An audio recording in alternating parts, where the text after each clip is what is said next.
A pressão para um cessar-fogo foi de Israel em cima de Trump. Não é bom para o Irã. Essa é uma lição para os BRICS inteiros e para o sul global inteiro.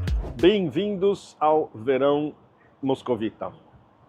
Com café, evidentemente. Está uma maravilha fora. Os robozinhos da Yandex estão passando para cima e para baixo, fazendo delivery. Um almoço sensacional, um dos melhores restaurantes dessa região aqui, perto de Parque Kulturi. E vamos direto à barra pesada, que é o novo kabuki de cessar-fogo. Bom, como a velocidade de tudo que está acontecendo é um negócio absolutamente brutal, até o início dessa semana a gente estava achando que a guerra Irã-Israel estava entrando numa espiral de demência absoluta, sem um desfecho possível. De uma hora para outra, tudo virou de ponta cabeça, e agora estamos gravando no início da semana. E para mim, emocionalmente, é complicado. É meu último dia em Moscou por algum tempo. Eu estou indo para o BRICS no Rio via Turquia e Otanistão. Não é muito agradável nada disso, a não ser, evidentemente, um passeio matinal na praia no Rio de Janeiro no começo da semana que vem. E aí a gente vai fazer... Os próximos 2 Pepes Café certamente serão do Rio de Janeiro. E o que se pode arrancar dessa reunião dos BRICS, que ocorre num momento particularmente incandescente da conjuntura internacional, mas vamos ver se os BRICS como um todo e a presidência brasileira como dos BRICS esse ano vai estar à altura. Sem julgamento por enquanto. Bom, as últimas 48 horas aqui foram além de frenéticas. Ninguém dorme. Eu voltei de São Petersburgo no sábado. No domingo foi o ataque americano às 3 instalações nucleares iranianas, Natanz, Isfahan e Fordow. A partir daí, a convulsão total. Na segunda-feira, houve um encontro aqui em Moscou absolutamente crucial, que é a Rússia entrando por alto no processo decisório de guerras em uma escala global. O ministro das Relações Exteriores iraniano Abbas Araghchi veio a Moscou e se encontrou não apenas com seu homólogo Lavrov, mas foi recebido pelo presidente Vladimir Putin numa sessão especial no Kremlin. Isso é extremamente sério. Bom, o contexto de tudo isso é fundamental para vocês entenderem. Na verdade, ninguém ainda tem a cadeia de eventos insofismável que aconteceu da segunda para a terça, levando a esse cessar-fogo kabuki. A gente tem alguns cenários possíveis, e pelas conversas que eu tive em Moscou até alguns minutos antes de nós gravarmos este Pepe Café, existe um caminho plausível do que realmente aconteceu, incluindo as consequências do diálogo entre o presidente Putin e o ministro das Relações Exteriores iraniano, incluindo uma carta pessoal para... Tá passando mais um amiguinho do Yandex fazendo um delivery aqui do lado. É muito divertido isso. O que o presidente, o líder supremo Ayatollah Khamenei escreveu pessoalmente para Putin, entregue pelo seu ministro das Relações Exteriores, ninguém sabe o teor exato dessa carta. Considerando como pensa o Ayatollah Khamenei, o seu processo decisório não foi um pedido de ajuda, foi certamente um pedido para a Rússia se implicar mais no processo. E a gente tem indícios de que, a partir desse momento, na segunda-feira, a Rússia começou a se implicar muito mais no processo. Antes disso, no Fórum de São Petersburgo, o presidente Putin já tinha dito que a Rússia apoia incondicionalmente o direito do Irã de ter o seu processo de enriquecimento nuclear civil, que é exatamente o que o Irã tem feito. Ele rebateu críticas dizendo que a Rússia não estava fazendo o suficiente para ajudar o Irã, basicamente dizendo que quem está fazendo essas críticas são provocadores. O que vindo de Putin é uma acusação bastante séria.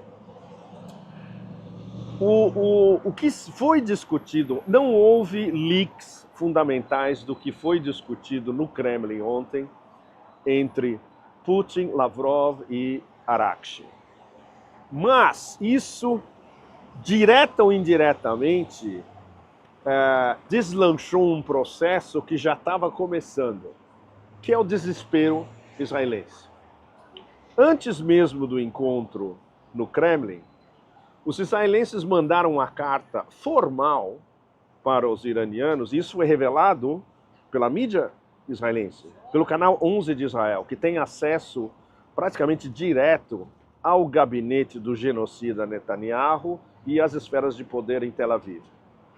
Eles publicaram que essa carta foi enviada formalmente para o Irã, os israelenses pedindo para acabar a guerra, literalmente, vamos acabar a guerra agora.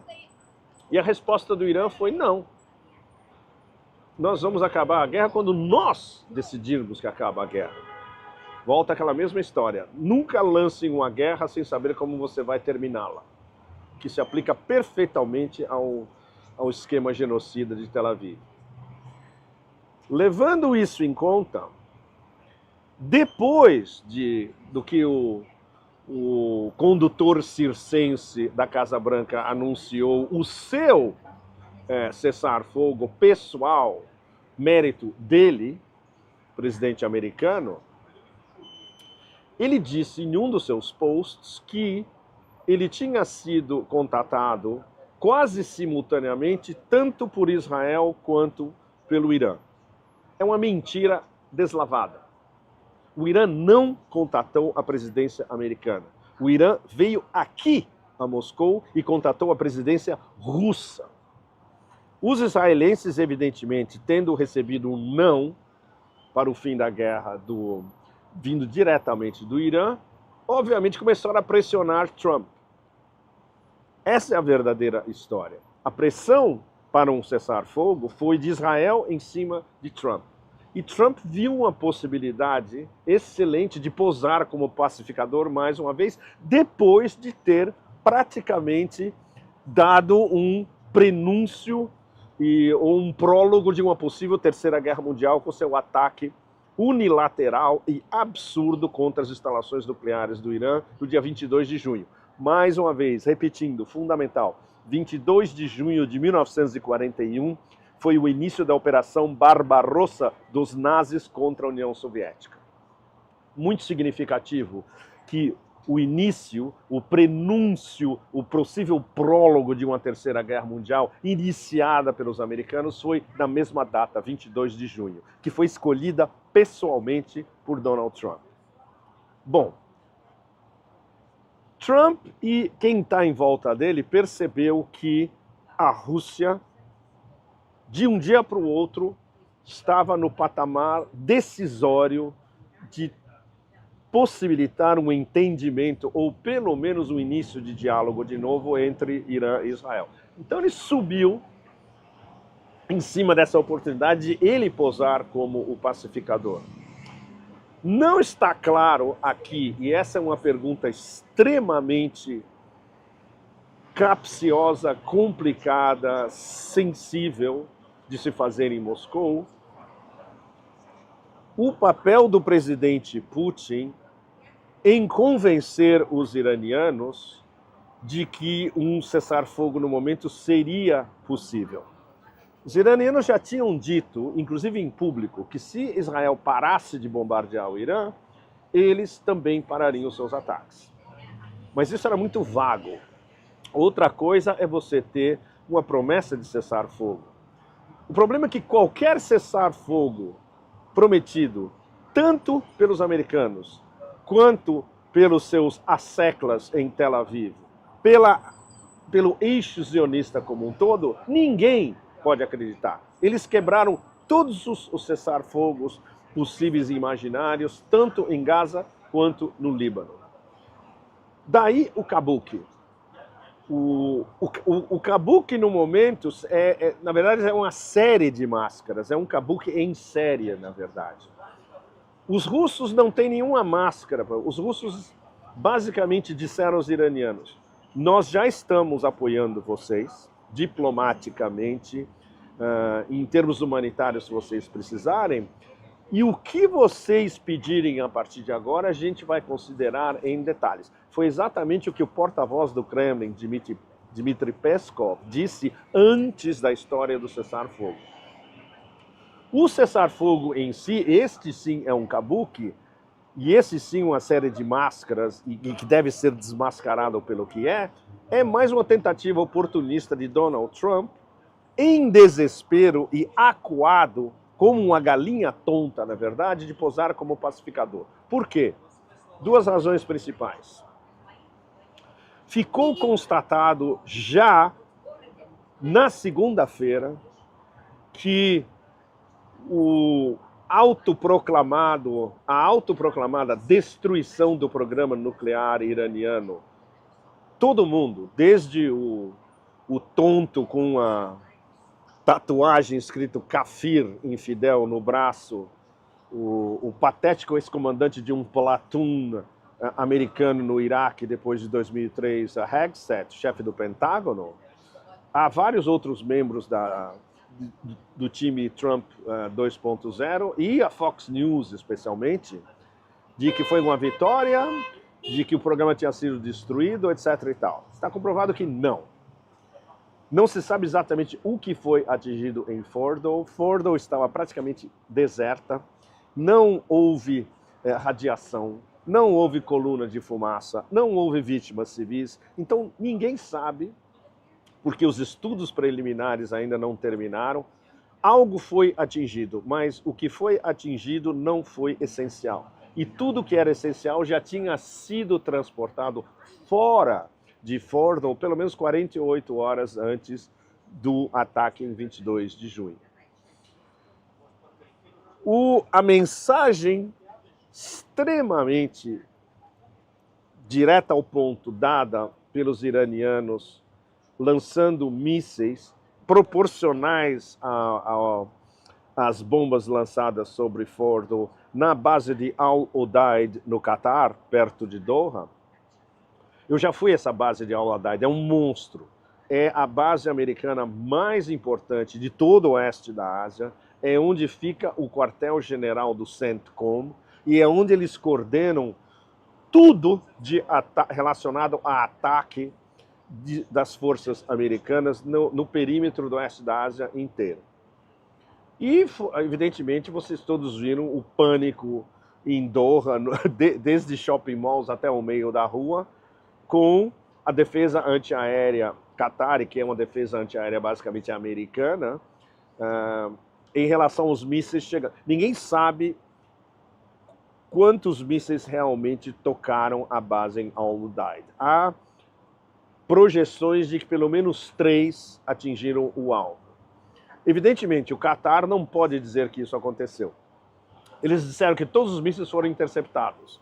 E no dia seguinte, eles podem começar a dizer: nem tem uma base americana no Qatar. Isso já virou uma piada no mundo árabe inteiro. Mas essa mensagem registrou no Pentágono e certamente registrou na Casa Branca. Isso são os iranianos dizendo: nós podemos atacar o que vocês tiverem em qualquer base militar, em qualquer ponto do oeste da Ásia, com todos os mísseis que a gente quiser, no momento que a gente quiser. Essa foi a mensagem. Foi um ataque simbólico, um envio de mísseis simbólico. E o terceiro ponto fundamental, a especulação e a mensagem lateral enviada pelo Irã, que a gente pode fechar o Estreito de Hormuz a hora que a gente quiser. E todo mundo, mesmo não economistas, agora já sabe que se fecha o Estreito de Hormuz, é o colapso inevitável, não só da economia global, mas especialmente do setor ocidental, ocidente coletivo da economia global, e a implosão da pirâmide de derivativos, ou seja, o sistema financeiro internacional vai para o buraco negro absoluto. E em questão de dias, ou até na primeira semana, o barril do petróleo pode subir de 100, 120, 150 a 200 ou até 300. Então, somando tudo isso, você imagina o que estava na cabeça do condutor circense. A sua saída é posar de a única sua saída possível seria posar de pacificador, que é exatamente o que está acontecendo no momento. Pode ser que tudo que a gente está conversando agora, no momento que vocês estão vendo esse Pepe Café, já mudou tudo, porque a única coisa que a Casa Branca sabe fazer é twist de narrativas e mudar a narrativa de um dia para outro, literalmente. Guerreiro num dia, precursor de Terceira Guerra Mundial num dia, e no dia seguinte, pacificador de novo. Assumindo que esse cessar-fogo dure, bastante improvável. Os genocidas são especialistas em quebrar cessar-fogo. E o Irã já respondeu, se quebrar cessar-fogo, a gente vai responder com ainda mais força do que antes. O que isso muda a equação geral? Muito pouco, muito pouco. Não é bom para o Irã essa pausa, porque o Irã estava ampliando, expandindo e solidificando a sua nova política, que não é mais estratégia dissuasiva e estratégia passiva, é estratégia ofensiva. A razão principal desse cessar-fogo, que vocês não vão ver em nenhum lugar da mídia mainstream ocidental, nenhum lugar, é que Israel estava e está correndo sério risco de os bombardeios iranianos agora e os ataques iranianos com os mísseis de última geração que eles estão começando aos poucos a empregar, poderia levar à paralisação absoluta da economia israelense em questão de 2 semanas. Ou a destruição da economia de Israel em questão de 2 semanas, porque os ataques são em alvos preferenciais, em nós preferenciais da economia de Israel. Portos, aeroporto, centrais, a central nuclear de Dimona, a central elétrica do porto de Haifa, o MIT, o equivalente deles do MIT, o Instituto Weizmann, que já foi destruído. O principal fabricante, fornecedor e pesquisador de armas, Rafael, que é o equivalente da Lockheed Martin ou da Raytheon dos Estados Unidos, já destruído. Em questão de 2 semanas, com os novos mísseis, e inclusive com os hipersônicos iranianos, o desastre para Israel ia ser absolutamente irreversível. Essa é a razão principal de que eles começaram a gritar no ouvido de Trump: precisamos de um cessar-fogo já. Além do que, os seus interceptores estão desaparecendo. E em 2 semanas, eles não teriam mais interceptores. O ataque de mísseis iraniano da segunda-feira de manhã, o nível de interceptação caiu abaixo de 50%. Ou seja, em questão de dias ele ia cair para 30, 25, 10, e isso vocês sabem o que isso significa. Os melhores mísseis iranianos caindo em cima de alvos preferenciais em Israel, destruindo tudo, direto. Então essas são as razões para o cessar-fogo. Quanto isso vai durar? Do ponto de vista iraniano, mais uma vez, não mudou a equação, porque os pontos principais estão assegurados pelo Irã. O programa nuclear iraniano continua.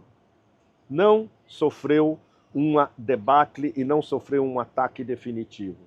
Pode ter perdido o quê? 5, 10% de ativos.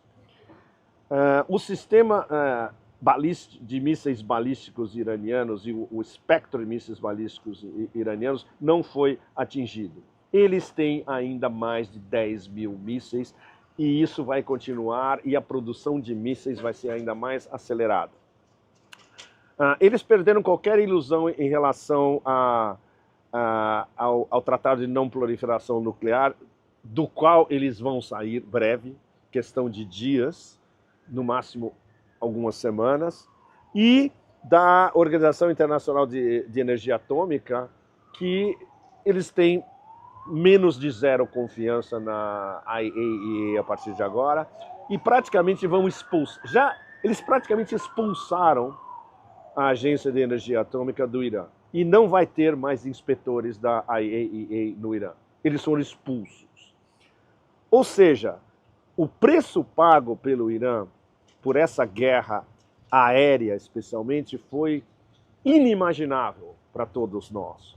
Mas um preço que, do ponto de vista da liderança do Ayatollah Khamenei, do IRGC e dos círculos de poder dominantes em torno do Ayatollah Khamenei e os círculos decisórios militares, era o preço inevitável que teria que ser pago para a afirmação da capacidade do Irã de se defender de um ataque, na verdade agora conjunto, do eixo sionista e da cobra mordendo o rabo, do cachorro mordendo o rabo americano-israelense.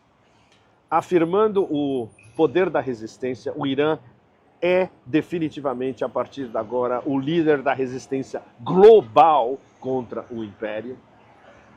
O que é uma prévia importante para os BRICS no Rio, porque um dos membros plenos dos BRICS, que vai estar na mesa dos BRICS no Rio de Janeiro, atacado pelo Império, se defendeu e continua se defendendo. Essa é uma lição para os BRICS inteiros e para o subglobal inteiro. É de uma importância desmesurada o que acabou de acontecer e o que vai continuar acontecendo. Então isso não mudou nada. Mais uma vez, preço pago altíssimo, mas o Irã está solidificado e a constituição de uma resistência em escala nacional. O Irã está unido. É o que eu tenho conversado com os meus amigos iranianos e quem está circulando e quem está no Irã, a gente troca mensagens o tempo todo, o sentimento de identidade nacional e de resistência nacional, isso é muito forte. Aí vem esses babacas do Império querendo vender a ideia de que o patético filho do Shah, que fala em inglês, não fala em farsi, se dirigindo à diáspora iraniana que fala inglês e que está basicamente baseada em Los Angeles, de que ele vai voltar, o Ayatollah Khamenei vai ter que renunciar e que ele vai ser um novo líder iraniano. Nem se qualifica como piada de mau gosto essa história. Mas é isso que o Império tem a oferecer. Então, mais uma vez, a gente está em um novo impasse, mas um novo impasse em novas condições. O que vai gerar esse kabuki do cessar-fogo? Nenhuma ilusão vindo do Irã, nenhuma ilusão vindo da Rússia, nenhuma ilusão vindo da China e esperamos nenhuma ilusão vindo dos BRICS como um todo. Bom, semana que vem eu vou estar com vocês no Rio de Janeiro. O próximo Pepe Café vai ser do Rio de Janeiro. Vai ser um momento belíssimo depois de tantos horrores dessas últimas semanas. E eu vou ter a possibilidade de encontrar muita gente no Rio e depois em São Paulo.